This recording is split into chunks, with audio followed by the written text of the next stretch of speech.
جی ناظرین، بریک کے بعد خوش آمدید۔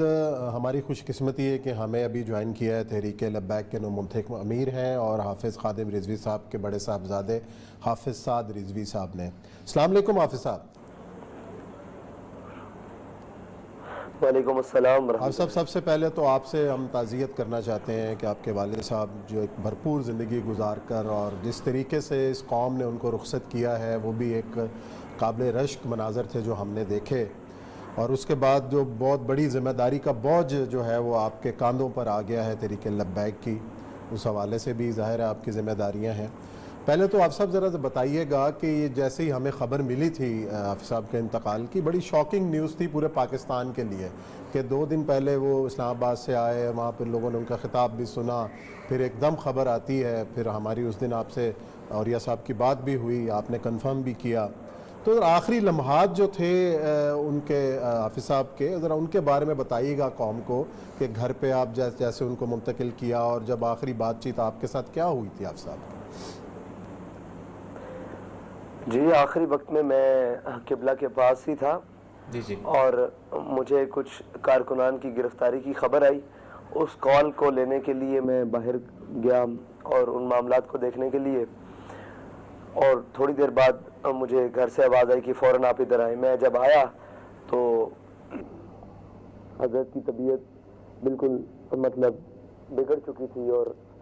میں نے کوشش کی، لیکن میں نے جب نبض پہ ہاتھ رکھا اور ساری چیزیں دیکھی، آپ اس دنیا فانی سے رخصت ہو چکے تھے۔ اچھا، لیکن اس سے پہلے ان کی کوئی طبیعت بگڑی اسلام آباد سے آ کر کہ کیا تھی کیفیت ان کی؟ ہم نے آخری تقریر ہم نے سنائی ہے، اس کے اندر بھی وہ ذرا تھوڑے سے بیمار محسوس ہو رہے تھے ہمیں۔ بلکہ میری بات بھی ہوئی تھی، آپ نے کہا کہ پھر آپ نے ذمہ داری بھی لگائی تھی اپنے ان کی، کیونکہ ہم دھرنے کے بارے میں بات کرنا چاہ رہے تھے، تو میرے خیال ہے وہاں بخار کوئی آنسو گیس کی زیادہ شیلنگ ویلنگ کا کوئی اثر تو نہیں زیادہ ہوا تھا وہاں پر؟ نہیں جی، حضرت نا یہاں سے قبلہ ہمارے قائد محترم مرشد وہ جب یہاں سے فیض آباد کے لیے روانہ ہوئے تھے تو اس سے 2 دن پہلے آپ کو سخت بخار تھا، اور جب آپ پنڈی پہنچے تو آپ بخار کی حالت میں تھے، اور جب آپ وہاں آئے فیض آباد میں تو تب بھی آپ کو ٹیمپریچر تھا 102 3 4 کے درمیان شدید ٹیمپریچر تھا۔ جب آپ واپس آئے تو یہی حالت رہی کہ نارمل ہو جاتا تھا، پھر دوبارہ ٹیمپریچر، اور یہی صورتحال جب آپ کو پہلے کبھی ٹیمپریچر ہوتا تھا تو اسی طرح حالات رہتے تھے۔ جی،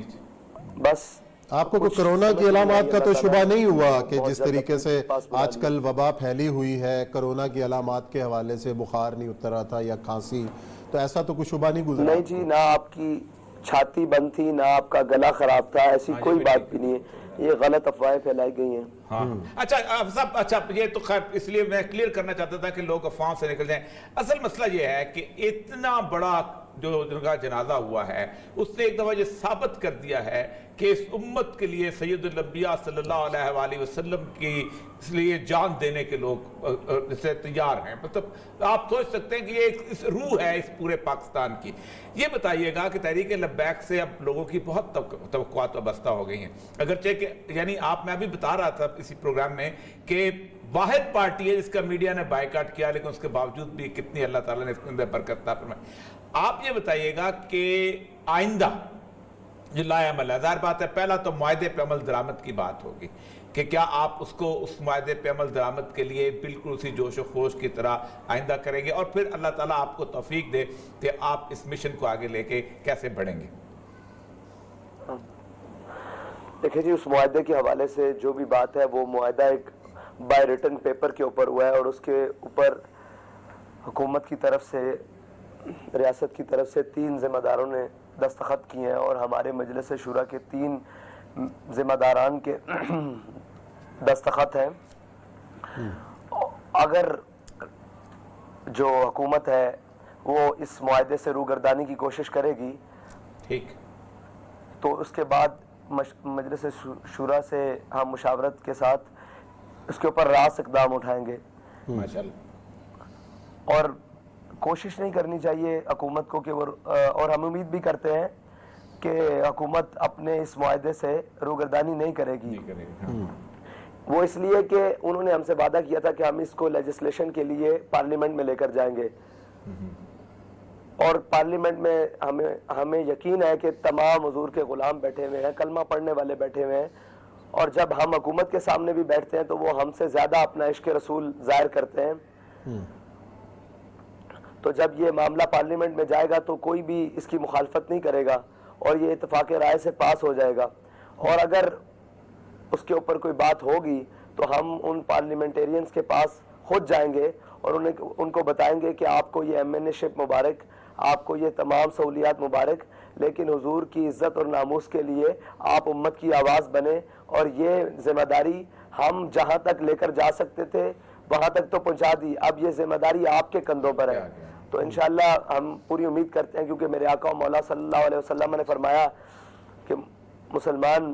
بزدل تو ہو سکتا ہے، جھوٹا نہیں ہو سکتا. صحیح بات. اچھا آپ صاحب یہ بتائیے گا کہ علامہ صاحب کی جو شخصیت ہے، جنہوں نے جس طرح انہوں نے ایک نئی روح پھونکی تھی، اور خاص طور پہ سیکولرزم اور لبرلزم کے خلاف جس طرح وہ بہت بڑی آواز تھے، آپ اندازہ کریں کہ جب بھی ان سے ملاقات ہوئی ہمیشہ وہ اس طرح کے ایسا لگتا تھا کہ پوری دنیا کا انٹرنیشنل پرسپیکٹو ان کے ساتھ. آپ کی یہ جدوجہد جو ہے سیکولرزم اور لبرلزم، آج جو کچھ ہمارے معاشرے کے اندر فحاشی اور عریانی کی صورتحال ہے، اس کو آپ کنٹینیو رکھیں گے آئندہ انشاءاللہ العزیز؟